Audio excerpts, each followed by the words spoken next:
যে আমাদের ভারপ্রাপ্ত চেয়ারম্যান, আমাদের অহংকার, যিনি বাংলাদেশের মানুষের সুশাসন প্রতিষ্ঠা করার জন্য সুদূর বিদেশে থেকেও সর্বনিয়ত দেশের কথা, দেশের মঙ্গলের কথা, মানুষের কথা চিন্তা করেই বিভিন্ন পদক্ষেপ নেয়, দলকে সুসংগঠিত করেছে।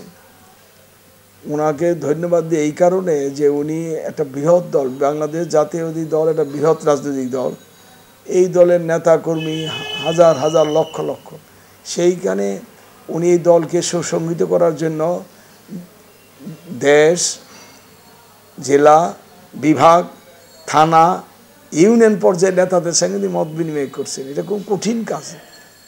আমরা দেশে আমরা যে পরিশ্রম করি এর চেয়ে বেশি পরিশ্রম করে তিনি যাচ্ছেন বিদেশের মাটিতে বসেও। দুঃশাসনের এই চিত্র, এই যে দুঃশাসনের যে শাসনের যে দুর্বিহ অবস্থা, এটা বিএনপির নেতাকর্মীর চেয়ে বেশি উপলব্ধি করে আমাদের ভারপ্রাপ্ত চেয়ারম্যান তারেক রহমান। ষড়যন্ত্রের মাধ্যমে বিএনপিকে ক্ষমতা থেকে সরানো হয়েছে, আর ওই ষড়যন্ত্রের ধারাবাহিকতায় জিয়া পরিবারকে ধ্বংস করার জন্য, জিয়া পরিবারকে বিরাজনীতি করার জন্য যত প্রকার প্রক্রিয়া ছিল সবই করা হয়েছে, এবং সব চেষ্টায় ব্যর্থ করে আল্লাহর অশেষ মেহেরবানিতে বাংলাদেশের মানুষ বিএনপিকে হৃদয়ে গ্রহণ করেছে, এবং এরা বিএনপির রাজনীতি এখন আগের চেয়ে অনেক বেশি শক্তিশালী। এই প্রসঙ্গে বলতে চাই যে আমাদের স্বাধীনতার ঘোষক শহীদ রাষ্ট্রপতি জিয়া রহমান, তিনি তখন আর্মিতে ছিলেন। ওই সময় যে দেশের বিশেষ ভূমিকায় পশ্চিমা শাসক গোষ্ঠীর দুঃশাসনের যে একটা প্রেক্ষাপট তৈরি হয়েছিল, সেই সময় রাজনৈতিক দল হিসাবে আওয়ামী লীগে এগিয়ে আসা উচিত ছিল মানুষের মুক্তির জন্য, মানুষকে, এই দেশকে মানুষের ভোটের অধিকারের জন্য। কিন্তু আওয়ামী লীগ মুখে যত কথাই বলুক না কেন, কিন্তু ওই দুঃশাসনের সেই গভীর 1971-এর সেই মহান যে মুক্তিযুদ্ধের পক্ষকালে আওয়ামী লীগ তার দায়িত্বটা পালন করে নাই। তারাও সেদিন আপোষ করে পাকিস্তানের সাথে আত্মসমর্পণ করেছিল। কিন্তু দেশপ্রেমিক সৈনিক এবং দেশপ্রেমিক এক মানুষ, যিনি তখন মেজর ছিলেন, কিন্তু ওই অবস্থা থেকেই সেই সময় জেনারেল ছিল, বহু অফিসার ছিল, বহু পদস্থ কর্মকর্তারা ছিল, কিন্তু এই সাহস দেখিয়ে কেউ এই স্বাধীনতার ঘোষণা কেউ দেয় নেই। আর জিয়া রহমানের ওই স্বাধীনতার ঘোষণার মাধ্যমে মুক্তিযুদ্ধ সৃষ্টি হয়েছিল, মুক্তিযুদ্ধ শুরু হয়েছিল। আর বাংলাদেশের দলমত নির্বিশেষে মানুষ মুক্তিযুদ্ধে অংশগ্রহণ করে, কৃষক, শ্রমিক, ছাত্র, কামার, কুমার যা আছে, বাংলাদেশ সর্বস্তরের মানুষ এই মুক্তিযুদ্ধে অংশগ্রহণ করেছিল। সেই কারণে জিয়া রহমানের ভিত, জিয়া রহমানের প্রতি আস্থা মানুষের হৃদয়ে আছে। মানুষ এই বাংলাদেশ যতদিন থাকবে, বাংলাদেশের স্বাধীনতাকামী মানুষ যতদিন থাকবে, বাংলাদেশের গণতন্ত্র থাকলে জিয়া রহমানকে ভুলবে না।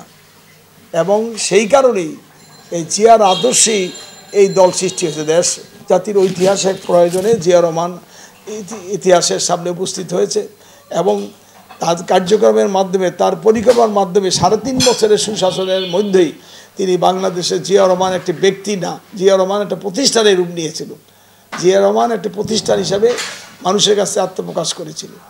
আমরা যদি লক্ষ্য করি, ওই ধারাবাহিকতাই আমাদের বর্তমান ভারপ্রাপ্ত তারেক রহমান আগামী দিনে এই দুঃশাসনের পরে নূতন বাংলাদেশ, এই নূতন বাংলাদেশ বিনির্মাণে কীভাবে মানুষের শাসন প্রতিষ্ঠা করা যায়, সুশাসন প্রতিষ্ঠা করা যায়, মানুষের জন্য বসবাসোপযোগী একটা গণতান্ত্রিক বাংলাদেশ কায়েম করা যায়, বাংলা বৈষম্য বিরোধী বাংলাদেশ করা যায়, সকল কিছু বিষয়ে একত্রিত করেই তিনি প্রথম 27 দফা একটা কর্মসূচি ঘোষণা করেছিলেন দলের পক্ষ থেকে। পরবর্তী সময় যারা বিএনপির সমমনা দল, যারা গণতন্ত্রের জন্য লড়াই করেছে, দীর্ঘ স্বৈরাচার বিরোধী আন্দোলনে অংশগ্রহণ করেছে, তাদেরকে আবার যোগাযোগ করে, তাদের একত্রিত করে একটা প্ল্যাটফর্মে নিয়ে এসে তাদের সাথে আলোচনা করে আবার এটাকে বর্ধিত করে 31 দফা প্রণয়ন করেছেন। কাজেই এই 31 দফা কর্মসূচিকে সারা বাংলাদেশেই আজকে জেলা, থানা, ইউনিয়ন পর্যায় পর্যন্ত এটাকে প্রচারণা হচ্ছে, এবং মানুষের মধ্যে এটা জানানোর ব্যবস্থা করা হয়েছে। ওই কর্মসূচির ধারাবাহিকতায় ঢাকা শহরে, অর্থাৎ বিভাগীয় শহরে, এই ঢাকা মহানগর উত্তর দক্ষিণে এই কর্মসূচি নেওয়া হয়েছে। প্রত্যেকটা থানায় এক এক দিনে কর্মশালা করার অর্থ হইল যে এগুলি মানুষ কর্মী থেকে আগে মোটিভেটেড করা। তো কর্মীরা যদি এই জিনিসটা জ্ঞাত তার নলেজে নেয় যে এই একত্রিতবার মধ্যে এই আছে, মানুষের কল্যাণে এই কাজ আছে, সুশাসনের জন্য এই কাজ আছে, আপনার এই রাষ্ট্র বিনির্মাণে এই কাজগুলি আছে, এই কাজগুলি বিএনপি করতে চায়। এক কথায় এটা ইলেকশনের সময় একটা মানুষের ইশতেহার থাকে না, এই ইশতেহারের একটা অংশ। কাজেই এই প্রোগ্রামটা, এই কর্মসূচি অত্যন্ত গুরুত্বপূর্ণ। আর বিএনপির নেতা কর্মীরা গুরুত্ব সহকারেই এটা চিন্তা করে। আর এই ঢাকা মহানগর দক্ষিণে বা উত্তরে এই কর্মসূচি বা শেষ প্রান্তে আর 2-1টি থানা পথে বাকি আছে। তো সেই ধারাবাহিকতায় আগামীকাল ওয়ারি, এরপরে 25 তারিখ কামরাঙ্গীচর, সর্বশেষ এই যে গ্যান্ডারিয়া এবং এই বংশালের মাধ্যমেই এই দক্ষিণের সমস্ত প্রোগ্রামগুলি শেষ হবে। আমি এই থানায় আমার বসবাস করি, আমি এই থানারই বাসিন্দা। এই থানায় দীর্ঘ সময় এই বৃহত্তর সূত্রাপুরি একটা থানার এই ভেঙে এখন সময়ের কারণে এটা 3টা থানা করা হয়েছে। তো এই থানায় আমি বৃহত্তর প্রায় 30 বছর এই থানার প্রেসিডেন্ট ছিলাম, সভাপতি ছিলাম, দলকে সুসংগঠিত করেছি, দলের নেতাকর্মী একত্রিত রেখে এরশাদ বিরোধী আন্দোলন, পরবর্তী সময় হাসিনা বিরোধী আন্দোলন। এখানে আমরা যারা বিএনপি করি, আমরা যারা বিএনপি সমর্থক, যারা বিএনপিকে ভালোবাসে, যারা ধানের শীষের পক্ষে শক্তি, সকল মানুষের সেখানে যেতে হবে। সকল মানুষকে আমরা একত্রিত করে একযোগে আমরা ওই সমাবেশে যাব এবং দীপ্ত কণ্ঠে আমরা শপথ দিব যে আমাদের অ্যাক্টিং চেয়ারম্যান তারেক রচিত পার্টি রচিত একত্রিতবা আমরা ক্ষমতায় গেলে এগুলি করব এবং এই জন্যে আমাদের এই সংগ্রাম অব্যাহত থাকবে। এগুলি আমাদের নিজস্ব কর্মসূচি, পার্টির কর্মসূচি। আর মানুষও বুঝবে যে বিএনপি আগামী দিনে ক্ষমতায় গেলে 31 দফার মাধ্যমে দেশের গণতন্ত্র প্রতিষ্ঠা করবে, মানুষের শাসন প্রতিষ্ঠা করবে, বৈষম্য দূর করবে, মানুষের অধিকার প্রতিষ্ঠা করবে, মানবিক বাংলাদেশ করবে। এই জন্যে এই প্রোগ্রামগুলি গুরুত্ব এবং নেতাকর্মীও বুঝতে হবে। আমরা সেই গুরুত্ব দিয়েই আমরা এই প্রোগ্রামটা করে যাচ্ছি। আগামীকাল ইনশাল্লাহ আমরা থাকবো, আমাদের নেতাকর্মীরা থাকবে, আমাদের আরও থানার নেতৃবৃন্দরা থাকবে, মহানগরের নেতৃবৃন্দরা থাকবে। সকলের সম্মিলিত প্রয়াসে এই প্রোগ্রামটা অত্যন্ত সাকসেসফুল হবে, সফল হবে এবং মানুষের বড় কথা, মানুষের দোরগোড়ায় বিএনপির এই কর্মসূচিটা আমরা পৌঁছে দিতে পারবো। আমরা সকলেই জানি যে একটা রাজনৈতিক দলের নেতাকর্মীরা সারা বছর কাজ করে গণতান্ত্রিক প্রক্রিয়ায়, সারা বছর ব্যবসায়ীরা যেমন সারা বছর ব্যবসা বাণিজ্য করে, বছর শেষে হালখাতা করে না, হিসাব করে যে সে সফল না নিষ্ফল, তার লাভ হলো না লস হলো। রাজনীতির মাধ্যমেই সারা জীবন রাজনীতি করে, 5 বছর পর সে যদি যাচাই করে তার জনপ্রিয়তা, তো কীভাবে নির্বাচনের মাধ্যমে যাচাই করতে হয়। আমি এই এলাকার মানুষের কাছে, আমি এই এলাকায় এখানে বসে কথা বলছি, এই এলাকার কাউন্সিলর হিসেবে 3বার দায়িত্ব পালন করেছি। এইখানে মানুষের সুখ দুঃখে পাশে ছিলাম, মানুষের কল্যাণে কাজ করেছি। এইটা তো এক কথায় বলি যে এটা একটা সোশ্যাল ওয়ার্ক।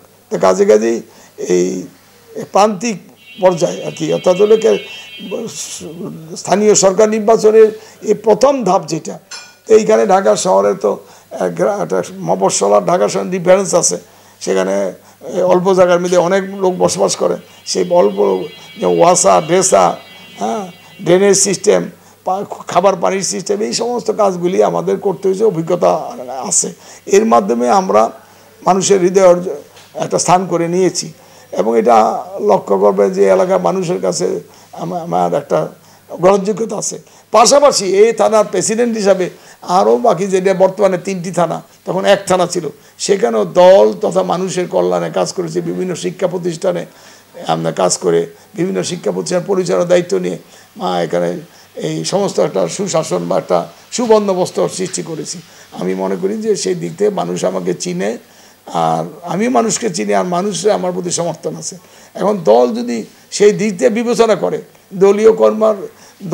দলীয় কর্মী আপনার পরিচয় কী, এই ত্যাগী কর্মী পরিচয় কী, সে দলের প্রতি একনিষ্ঠ থেকে বিভ্রান্তির মধ্যে না গিয়ে এই দল ছুট না হয়ে নিরসভাবে জন্ম থেকে শেষ পর্যন্ত এক দল করে, এক দলের আদর্শ মুখে ধারণ করে এবং যদি মানুষের সুশাসন প্রতিষ্ঠার জন্য তার মাধ্যমে এলাকায় উন্নয়ন হয়, এটাই তো মানুষ মনে করে।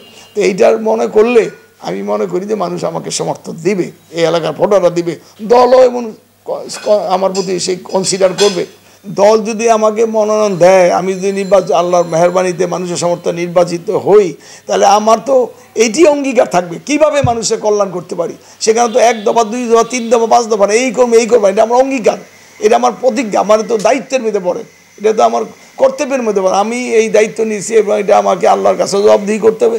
কাজে আমার কাজই হবে মানুষের কল্যাণে কাজ করা, মানুষের উপকার করা, মানুষের পাশে দাঁড়ানো। তো এটা আমি আপনার দফা ওয়ারি যদি কথা বলিতে হয়, আমি মনে করি এটা ঠিক না। নির্বাচিত প্রতিনিধির দায়িত্ব হলো মানুষের কল্যাণে কাজ করা।